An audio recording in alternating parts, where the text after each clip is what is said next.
بسم الله الرحمن الرحيم. المتقدس في نعوت الجبروت عن شوائب النقص وسماته. بسم الله الرحمن الرحيم. الحمد لله المتوحد بجلال ذاته وكمال صفاته المتقدس في نعوت الجبروت عن شوائب النقص وسماته. المتقدس ہے تقدس سے. کس سے؟ تقدس سے. تقدس کے معنی ہے تنزہ. کیا؟ تنزہ. المتقدس یعنی المتنزہ. المتقدس المتنزہ. فی نعوت. نعوت جمع نعت کی. نعت کے معنی وصف کے بھی ہیں، نعت کے معنی ما یوصف بہ کے بھی ہیں.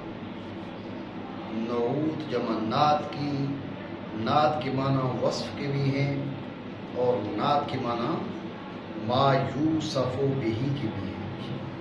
ٹھیک ہو گیا جی. الجبروت. الجبروت یہ مبالغہ ہے جبر سے، جیسے ملکوت مبالغہ ملک سے، عظموت مبالغہ عظمت سے، جبروت مبالغہ جبر سے. جبر کس کو کہتے ہیں؟ جبر بولتے ہیں رفعت و عظمت. ایک معنی قہر لا علی سبیل الظلم. دوسرے معنی جبر کے. جبر کے ایک معنی ہے رفعت و عظمت، ٹھیک ہے جی. دوسرے معنی ہے قہر لا علی سبیل الظلم. قہر لا علی سبیل الظلم، کیونکہ ظلم وہاں محال ہے. ٹھیک ہے، تو قہر لا علی سبیل الظلم جبروت کی یہ معنی ہے. ٹھیک ہے، جبروت تو مبالغہ ہے نا، جبر سے جبر کی یہ معنی ہے. دو معنی آپ کو بتا دیں. ٹھیک ہے. عن شوائب. شوائب جمع شائبہ کی. شائبہ جی. یہ بنا شوق سے. جی، اس کے معنی خلط کے بھی ہیں. ٹھیک ہے، اس کے معنی خلط کے بھی ہیں اور اس کے معنی علامت کے بھی کیے جا سکتے ہیں، عمارت کے بھی کیے جا سکتے ہیں. سمجھے بات کو؟ نقص ضد ہے کمال کی. سمات جمع سیماتن کی. سیما جو اصل میں تھا وسمن.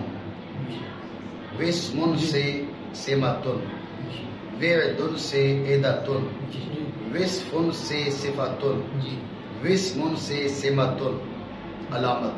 جی. سمجھے بات کو؟ یہ لفظی معنی میں نے آپ کو بتا دیے. المتقدس کے بھی، نعوت کے بھی، جبروت کے، شوائب کے، نقص کے، سمات کے. اتنی بات آپ کے ذہن میں آ گئی؟ جو ہے جی. اب کہا المتقدس. غور کریں، اس میں باب تفاعل کے کی وہی تین خاصیات جن کا بیان ہم نے المتوحد میں کیا.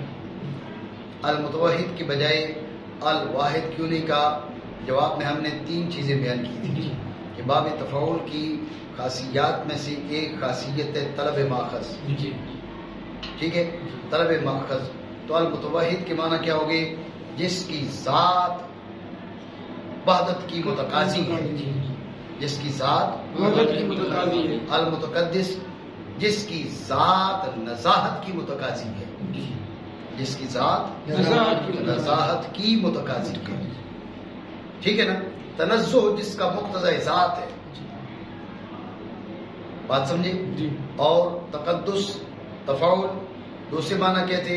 دوسرے معنی تکلف. ٹھیک ہے، دوسری خاصیت تکلف. لیکن یہاں پر اس کے لازم معنی مراد کمال. تو المتوحد المتصف بالوحدت الکاملہ. المتقدس المتصف بالتنزہ الکامل. المتصف بالتنزہ الکامل جس میں طہارت کاملہ ہے، جس میں نزاہت کاملہ ہے. بات سمجھے نہیں؟ اور تیسرے معنی اس میں کیا تھے؟ سیرورت بلا سن ثانی، جی سیرورت بلا سن ثانی. یہاں پر بھی المتقدس سیرورت بلا سن ثانی ذہن میں رکھے، وہاں پر بھی انتقال من حال الی حال، اس سے وہ مجرد تھا. المتوحد باب تفاعل کی ایک خاصیت ہے سیرورت بلا سن ثانی، ٹھیک ہے. لیکن سیرورت میں انتقال من حال الی حال ہے تو وہ اس سے مجرد تھا. مطلب کیا تھا کہ جس کی وحدت ذاتیہ ہے، جس کی وحدت میں کسی کا دخل نہیں ہے، ٹھیک ہے. یہاں پر بھی جس کا تقدس ذاتی ہے، جس کے تقدس میں کسی کو دخل نہیں ہے. بات سمجھے نہیں سمجھے؟ تو جو تین خاصیات المتوحد میں ہم نے بیان کی، انہی خاصیات کے پیش نظر المتقدس میں بھی معنی کیے جائیں گے کہ تقدس تنزہ جس کی ذات کا تقاضا، جو متصف ہے نزاہت کاملہ کے ساتھ. تقدس جس کا تقدس اس میں مدخل غیر نہیں ہے، اس کا تقدس ذاتی ہے، غیر سے حاصل نہیں. بات سمجھے نہیں سمجھے؟ بات آگے ضروری معنی کریں.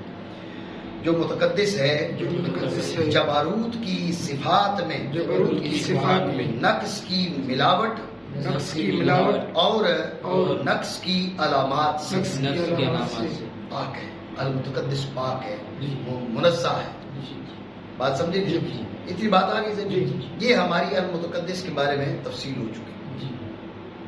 لیکن غور کریں، المتقدس فی نعوت الجباروت، المتقدس فی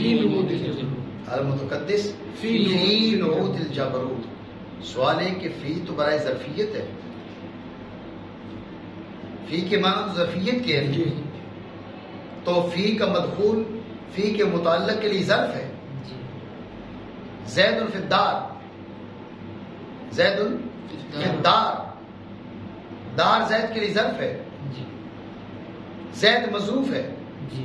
المتقدس فی نعوت الجبروت، وہ نعوت جبروت میں متقدس ہے. معاذ اللہ، وہ تو زمان سے منزہ، مکان سے منزہ، ظرف سے منزہ، جہت سے منزہ. نعوت جبروت اس کے لیے ظرف کیسے بن سکتی ہے؟ عرفان اعتراض بنا نہیں بنا؟ توجہ ہے، یہ اعتراض ہے. تو اس کا جواب سمجھیں. اس کا جواب یہ ہے کہ یہاں پر ظرف کے مجازی معنی مراد ہے. یہاں پر ظرف کے حقیقی معنی مراد، یوں کہ فی کے حقیقی معنی مراد نہیں، مجازی معنی مراد ہے. غور کریں، در حقیقت یہاں پر تشبیہ ہے. نعوت جبروت کو تشبیہ دی جا رہی ہے حسن ملک کے ساتھ. جیسے بادشاہ اپنے قلعے میں کیا ہوتا ہے، وہ ہر آنے والے وار، ہر عیب، ہر نقصان اس سے محفوظ ہوتا ہے. سمجھے بات نہیں؟ تو نعوت جبروت گویا کہ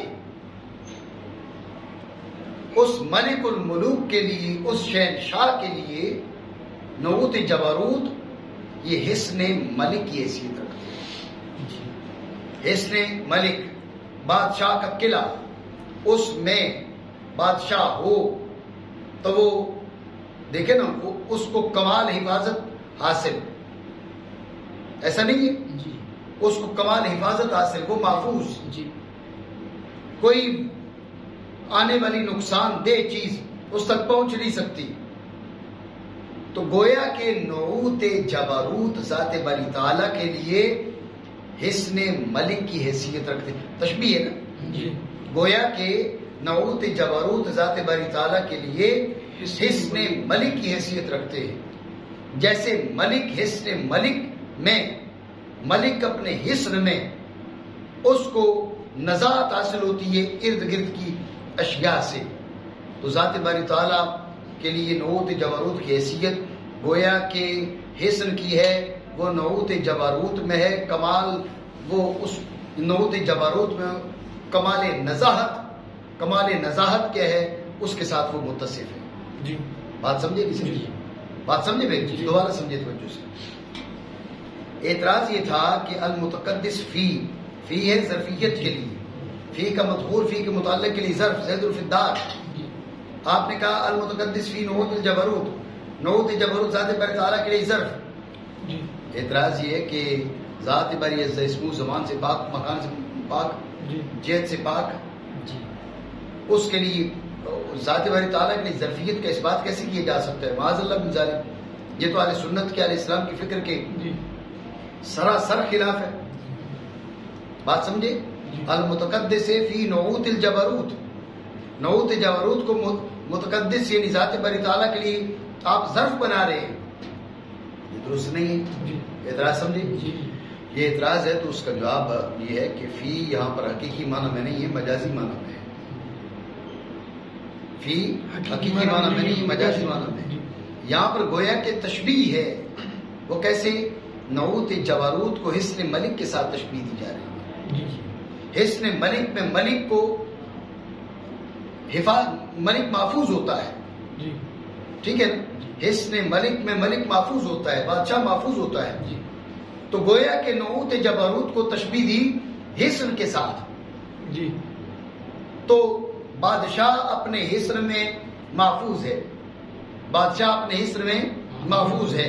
تو نعوت جبروت کی حیثیت ذات باری تعالیٰ کے لیے ہو گئی حسن کی سی، ٹھیک ہے.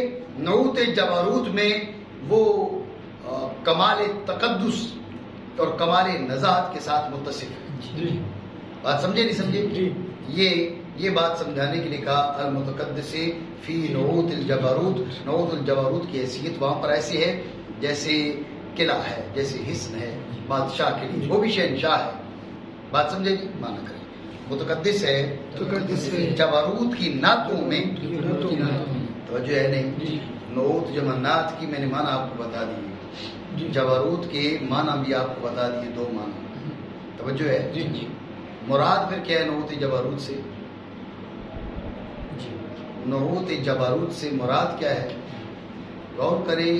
بظاہر مراد صفات سلبیہ، ٹھیک ہے نا؟ بظاہر مراد کیا ہے؟ صفات سلبیہ. کیا؟ صفات سلبیہ.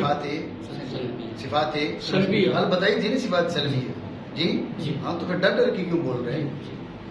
صفات سلبیہ بظاہر یہ مراد ہے. کیوں بظاہر یہ مراد ہے؟ اس لیے کہ نزاہت انہی سے حاصل ہوتی ہے. بات سمجھے؟ نزاہت انہی سے حاصل ہوتی ہے، کہ نزاہت عبارت صفات سلبیہ سے. لیس بجوہر، جوہر ہونے سے منزہ، جسم ہونے سے منزہ، زمان سے منزہ، مکان سے منزہ، جی عرض ہونے سے منزہ، مرکب ہونے سے منزہ. نہیں سمجھو بات؟ ٹھیک ہے. تو نزاہت عبارت ہے صفات سلبیہ سے. لہذا جو بظاہر یہاں پر نعوت جبروت سے مراد صفات سلبیہ ہونی چاہیے کہ وہ متقدس ہے صفات سلبیہ میں. صفات سلبیہ اس کے لیے ایک قلعے کی حیثیت رکھتی ہے. حقیقت نہیں، معاذ اللہ ثم معاذ اللہ، وہ منزہ الجہت والمکان ہے. انشاءاللہ اس پہ آگے بات چلے گی.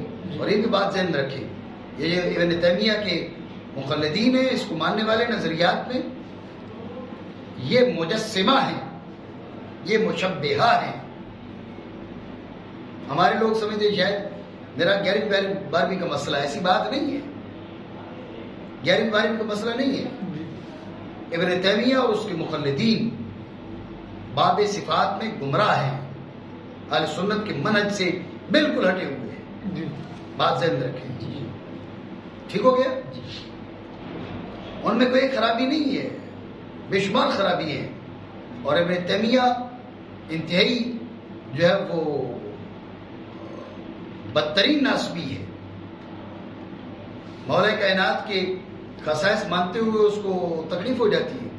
آپ دیکھ لیں، اٹھا کے دیکھ لیں اس کی منہاج، جہاں بجا کہتے ہیں یہ خصوصیت ہے نہیں، یہ خصوصیت ہے نہیں مولا کائنات کی، یہ تو فلاں کو بھی حاصل ہے. وہ ان کا منکر خصائص ہے. ٹھیک ہے. تو بہرحال بات یہ ہے کہ یہاں پر معاذ اللہ حقیقت مراد نہیں ہے، وہ کریم جل وعلا وہ منزہ ہے جہت سے، زمان سے، مکان سے، ٹھیک ہے نا. الرحمن علی العرش استویٰ، اس کے معنی ہمارے نزدیک یہ نہیں کہ وہ عرش پہ بیٹھا اور عرش اس کے لیے مکان ہے، معاذ اللہ من ذالک، یہ معنی نہیں ہے. ٹھیک ہے، عرش اس کا مکان نہیں ہے، وہ منزہ ہے اس سے. تو یہ معاذ ہم کہہ رہے ہیں تشبیہ، یعنی ایسے جیسے نعوت جبروت اس کے لیے کیا ہے، وہ قلعے کی حیثیت رکھتے ہیں، وہ نعوت جبروت میں متقدس ہے، جو متقدس ہے نعوت جبروت میں. بھائی نعوت جبروت ہیں کیا، صفات جبروت کیا ہیں؟ تو بظاہر مراد ہے صفات سلبیہ. میں نے کہا بظاہر مراد صفات سلبیہ، بظاہر صفات سلبیہ کیوں مراد ہے بظاہر؟ اس لیے کہ نزاہت عبارت ہی صفات سلبیہ سے، نزاہت کیا ہے، عبارت صفات سلبیہ سے ہے. لہذا بظاہر یہ ہے کہ جب بات نزاہت کی ہو رہی ہے تو مراد یہاں پر نعوت جبروت سے کیا ہے، وہ صفات سلبیہ ہے. بات سمجھے نہیں سمجھے؟ تو جو ہے یہ تو ہو گیا بظاہر. لیکن اگر بات مقابلے کی کریں تو پھر یہاں پر صفات افعال، صفات افعال، صفات افعال، یہاں مراد صفات افعال ہونی چاہیے. کیوں؟ اب غور کریں نا، جلال ذات میں صفات سلبیہ آ چکی ہیں نا، جلال ذات میں صفات سلبیہ آ گئی، کمال صفات میں صفات ثبوتیہ آ گئی، صفات سلبیہ بھی ہو گئی، صفات ثبوتیہ بھی ہو گئی. اب رہ ہی گئی یہ صفات افعال، ٹھیک ہے نا. تو اب اگر یہاں پر پھر صفات سلبیہ ہوں تو وہ تو پہلے مذکور ہو چکی، صفات سلبیہ پہلے مذکور ہو چکی. صفات سلبیہ کا 2 بار ذکر آ جائے گا، صفات افعال کا 1 بار بھی ذکر نہ ہوا. بات سمجھے نہیں؟ تو لہذا مقابلے کا تقاضا یہ ہے کہ مراد صفات افعال ہوں، اور جملے کے اپنی ذات کا تقاضا یہ ہے کہ صفات سلبیہ مراد ہوں، صفات افعال مراد نہ ہوں. بات سمجھے ہو نہیں؟ عرفان ہے تو جو ہے یہ ذہن میں رکھے کہ صفات افعال ہمارے نزدیک قدیم ہے. ہم جو ماتریدی ہیں، ماتریدیوں کے نزدیک صفات افعال قدیم ہے. امام ابو الحسن اشعری رحمہ اللہ تعالیٰ کے نزدیک حیات، علم، سمع، بصر، قدرت، ارادہ، کلام، یہ صفات سبع قدیم ہے. صفات ذات قدیم ہے، صفات افعال قدیم نہیں ہے. جی ہمارے نزدیک ماتریدیوں کے نزدیک صفات افعال بھی قدیم ہے. بات آگے آئے گی تکوین کی بحث میں، انشاءاللہ تفصیل ہم وہاں کریں گے. یہاں یہ چلو اختصار کے ساتھ سمجھ لو کہ صفات ذات کیا ہے، صفات افعال کیا ہے. یہ بھی ذہن میں رکھ لینا، کئی جگہ پر یہ تعریف کام آئی. سمجھے؟ معتزلہ کہتے ہیں کہ جن صفات میں نفی اور اثبات دونوں جاری وہ صفات افعال، جن میں نفی جاری نہ ہو وہ صفات ذات. معتزلہ کہتے ہیں جن صفات میں اثبات اور نفی دونوں جاری صفات افعال، جن میں فقط جن میں نفی جاری نہ ہو سکے وہ صفات ذات. ٹھیک ہے، یہ معتزلہ نے تعریف کی ہے صفات افعال کی اور صفات ذات کی. ٹھیک ہے، اشاعرہ نے کیا کہا؟ اشاعرہ نے کہا کہ جس صفت کی نفی سے اس کی نقیض لازم وہ صفات ذات، جس کی نفی سے اس کی نقیض لازم نہیں وہ صفت فعل، وہ صفات افعال. جس صفت کی نفی سے اس کی نقیض لازم وہ صفت ذات، جس کی صفت سے اس کی نقیض لازم نہیں وہ صفت فعل. بات سمجھے؟ ہم کیا کہتے ہیں ماتریدی؟ ہم کہتے ہیں ما یوصف بہی ولا یوصف بضدہ، ما یوصف بہی ما یجوز ان یوصف بہی ولا یوصف بضدہ، ما یجوز ان یوصف بہی ولا یوصف بضدہ، جس کو بطور وصف ذکر کیا جا سکے اس کی ضد کو بطور وصف ذکر نہ کیا جا سکے صفت ذات. جی ما یوسف بہی و یوسف بضدی صفت فعل. جی جلانا ضد ہے مارنا، محیی بھی ہے ممیت بھی ہے جی. صفت فعل. ٹھیک ہے. جی جاننا اس کی ضد اس کے ساتھ موصوف نہیں کیا جا سکتا جی صفت ذات. حیات اس کی ضد کے ساتھ متصف نہیں کیا جا سکتا صفت ذات. سما اس کی ضد کے ساتھ متصف نہیں کیا جا سکتا صفت ذات. بصر اس کی صفت کے ساتھ ضد کے ساتھ متصف نہیں کیا جا سکتا صفت ذات. ٹھیک ہے نا. ارادہ، کلام جی جو متکلم نہ ہو، جی وہ گونگا معاذ اللہ من ذالک، تو کلام کے ساتھ متصف کیا جا سکتا ہے، اس کی ضد کے ساتھ متصف نہیں کیا جا سکتا صفت ذات. بات سمجھے. یہ ہم اپنے حساب سے بتایا آپ کو ماتریدی کے لحاظ سے. جی تو یہ فروق ذہن میں رکھیں. مزید تفصیل انشاءاللہ آگے آتی ہے تو ان تعریفات پر جو ثمرہ خلاف نکلتا ہے وہ بھی بات کریں گے انشاءاللہ. فی الحال آپ یہی بات ذہن میں رکھیں صفات ذات اور صفات افعال کی. جی جی عرفان ہے جی توجہ ہے. جی. بات میں یہ کر رہا تھا کہ نعوت جبروت میں بظاہر مراد صفات سلبیہ ان کے ظہور کی وجہ بتا دی، لیکن مقابلے کو دیکھیں تو صفات افعال. جی کیوں؟ اس لیے کہ صفات سلبیہ بھی پہلے ہو چکی، صفات ثبوتیہ بھی ہو چکی. صفات ثبوتیہ یعنی صفات ذات بھی آ چکی، رہ گئی یہ صفات افعال. تو اب اگر یہاں پر صفات افعال مراد ہوں تو اب صفات سلبیہ بھی آ گئی، صفات ذات بھی آ گئی، صفات افعال بھی آ گئی. جی لیکن اگر آپ پھر کہتے ہیں صفات سلبیہ تو ذہن میں رکھیں صفات سلبیہ کا تکرار ہو جائے گا، صفات افعال رہ جائیں گی. جی تو اس لیے مقابلے کا تقاضا ہے کہ وہاں پر صفات سلبیہ ہیں، یہاں پر صفات سلبیہ صفات ذات، تو یہاں پر صفات افعال بنا لیں. مقابلے کا تقاضا ہے. توجہ ہے. اپنی ذات میں دیکھو اس جملے کو تو پھر یہاں پر صفات سلبیہ، مقابلے کو دیکھو تو صفات افعال. میں نے آپ کو بتایا ہم ہیں ماتوریدیوں کے نزدیک صفات افعال قدیم ہیں. فرق ذہن میں رکھنا، بات ذہن میں رکھنا. جی ہمارا مسئلہ یہ ہمیں پتہ ہی نہیں ہوتا یہ کتاب کا مصنف کون سا موقف رکھتا ہے. ٹھیک ہے نا. کتاب کا مصنف کون سا موقف رکھتا ہے ہمیں یہ بھی پتہ نہیں ہوتا. جو علامہ سعد الدین تفتزانی ہیں وہ حل کتاب ماتریدی طریق پر کرتے ہیں. یہاں پر اس کتاب میں حل کتاب ماتریدی طریق پر ہے، لیکن پھر ماتریدیوں کے جو موقف ہے ان پر بعض اوقات اعتراض بھی کرتے ہیں اشعری طرز پر. اس سے لگتا ہے کہ علامہ سعد الدین تفتزانی رحمہ اللہ تعالیٰ خود اشعری فکر کے ہیں. البتہ حل کتاب آپ نے ماتریدی فکر کے مطابق کی ہے، ماتریدیوں کی زبان پر کی ہے. ایسے ہوتا ہے جیسے التوضیح کی آپ نے شرح لکھی تلوی، تو اب آپ نے وہ شرح کی ہے حنفیوں کی زبان پر. اس لیے بعض اوقات ہمارے لوگ یہ سمجھتے ہیں کہ علامہ سعد الدین تفتزانی حنفی ہے. وہ کہتے ہیں اندنا کدا موقف ہوتا ہے حنفیوں کا جی، لیکن یہ اندنا جو انہوں نے کہا وہ علی لسان الاحناف کہا ہے، علی لسان الحنفیہ کہا ہے. بات سمجھے. تو بہرحال میں آپ کو بات بتا رہا ہوں کہ یہ جاننا بھی ضروری ہے کہ یہ کتاب کا مصنف اس کا موقف کیا ہے، اس کا نظریہ کیا ہے، تاکہ ہم اس کی بات کو اسی لحاظ سے لے سکیں. تو بہرحال صفات ذات میں اور صفات افعال میں فرق بیان کیا جاتا ہے. تو معتزلہ نے کہا کہ وہ صفات جن میں نفی اور اثبات دونوں جاری ہو سکے وہ صفات افعال، جن میں نفی جاری نہ ہو سکے وہ صفات ذات. اشاعرہ نے کہا کہ جس کی نفی سے نقیض لازم وہ صفت ذات، جس کی نفی سے نقیض لازم نہیں وہ صفت فعل.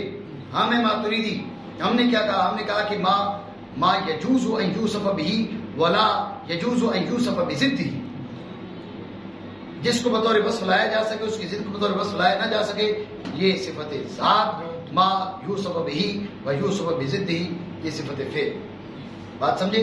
یہ ضمنی طور پر فائدہ آیا تو میں نے آپ کو بتا دیا تاکہ ملحوظ رہے کہ صفات ذات کیا ہیں، صفات افعال کیا ہیں. ہمارے نزدیک صفات افعال بھی قدیم ہیں، صفات افعال بھی قدیم ہیں. تمام صفات افعال کو جامع تکوین، کیا تکوین، لہذا حیات، علم، سمع، بصر، قدرت، ارادہ، کلام، یہ صفات سبع یہ تو قدیم ہیں. ہم کہتے ہیں 7 تکوین بھی قدیم ہے. تکوین بھی قدیم ہے. ماتریدی کہتے ہیں. امام ابو الحسن اشعری ان کے نزدیک تکوین قدیم نہیں ہے، تکوین حدیث ہے. صفات افعال حدیث ہے. جی. بات آئے گی انشاءاللہ. بات سمجھے؟ منزہ ہے جبروت کی صفات میں نقص کے شائبہ سے اور اس کی علامات سے. ٹھیک ہو گیا؟